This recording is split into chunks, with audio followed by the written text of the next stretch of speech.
Test. Choqué, dinguerie banger, banger, dinguerie, choqué, dinguerie banger. Eh ben, je crois qu'on est bon.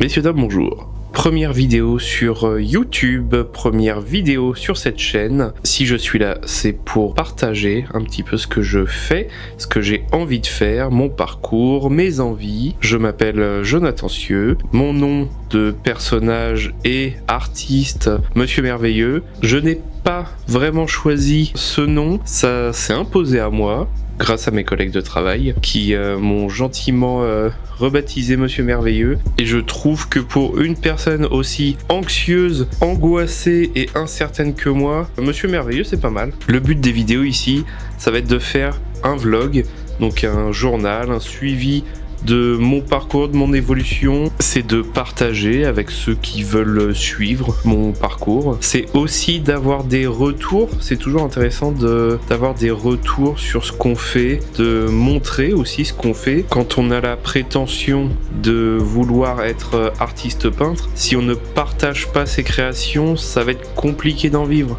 On n'est pas là pour donner des cours, on n'est pas là pour donner des leçons, ni forcément donner des conseils, mais c'est vraiment de partager ce que je fais. Ça va aussi être d'apprendre à se blinder, parce que forcément quand on s'expose, on fait face aussi aux critiques et aux retours négatifs et aux personnes qui disent oui mais ça aussi je peux le faire. Le but ici c'est pas d'avoir l'idée de faire, le but c'est de faire.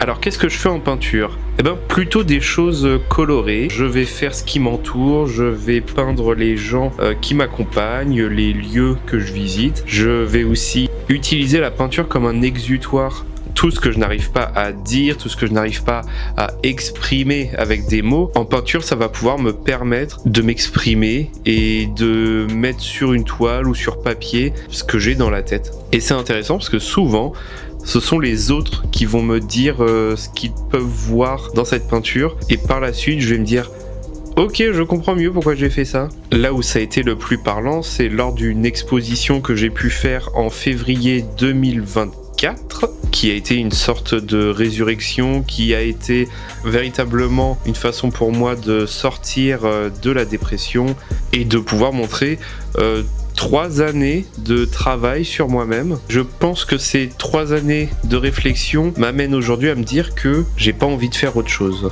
Ah oui, parce que ce qui se passe quand on a une période aussi sombre et qu'on vit ensuite une période très lumineuse, on n'a plus envie de s'emmerder avec tous les petits détails, avec un travail qui ne nous plaît plus vraiment, avec des envies qu'on a mis de côté pendant des années. Là, va falloir y aller. Et tout ce qui me bloquait jusqu'à maintenant, va falloir le mettre de côté. La peur de l'échec, le manque de légitimité, le regard de l'autre, l'anxiété, le syndrome de l'imposteur et le syndrome du saboteur. Oui, parce que quand on a peur de se lancer dans un projet, le mieux c'est de dire que on n'est pas légitime, qu'on n'est pas capable, et donc de se saboter comme ça. Par la suite on peut dire bah oui mais je savais que ça ne marcherait pas. Mais comme le dit notre maître à penser à tous, Alexandre Astier, une vie on en a qu'une seule, et derrière on va pas nous en remettre une deuxième. Donc bah si j'ai des projets, faut les faire maintenant, faut pas que je les fasse quand j'aurai 60, peut-être 70 ans, Dieu bénisse. On va essayer d'arriver jusque là pour me dire ah c'est dommage, j'aurais bien voulu faire ça de ma vie. Non, on va le faire maintenant. Alors après une grosse période de remise en question professionnelle et personnelle, je me dis que c'est le moment de dire je suis artiste peintre, voici mon travail.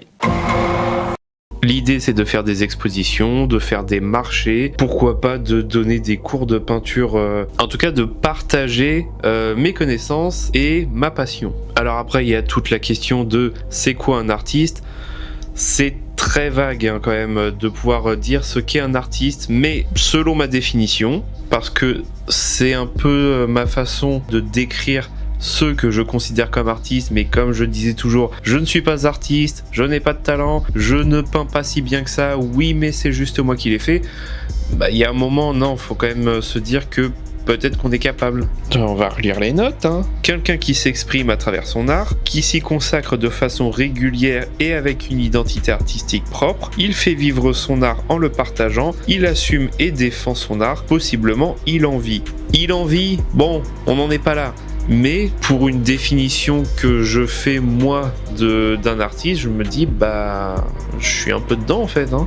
Donc l'idée maintenant c'est de partager les réussites, les échecs, les moments de doute, de galère, parce que c'est bien les réseaux sociaux, Instagram, TikTok et tous ces trucs là, de montrer regardez ma réussite, regardez comme j'ai du talent, regardez mes belles peintures, regardez le speed painting. Oui, c'est bien de voir une peinture en accéléré, mais c'est quoi les étapes, c'est quoi le processus, c'est quoi la réflexion derrière? Et ça, c'est ce qui m'intéresse quand je regarde un peintre. J'ai envie de comprendre comment il a fait la toile, pourquoi il en est arrivé là, à quel moment ça a merdé, qu'est-ce qu'il a testé, pourquoi ça n'a pas marché, et pas juste le résultat final. Bon, le but, maintenant, pas du tout. La prochaine fois, ce qui serait cool, ça serait de faire une vidéo sur une toile, ou sur des carnets, ou alors sur l'atelier. Après, on en a vite fait le tour, hein. Si tu veux regarder à quoi ça ressemble, c'est vite fait.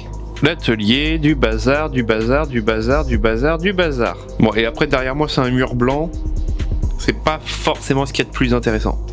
Bon, bah je crois qu'on a fait le tour, hein. Si vous voulez suivre mon travail, la progression de mes projets, abonnez-vous, n'hésitez pas à me suivre. Je tenterai d'être le plus actif possible sur Instagram, sur YouTube, TikTok. On va essayer, mais j'ai du mal à voir une version longue de mes projets sur TikTok, donc j'ai envie de prendre le temps. Merci de m'avoir écouté, merci d'avoir regardé cette vidéo. Partagez-la si vous connaissez des artistes que ça pourrait intéresser, des gens qui n'osent pas se lancer.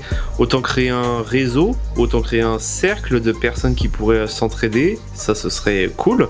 Et puis, on se retrouve pour une prochaine vidéo. Bam, allez, hop, ça c'est fait.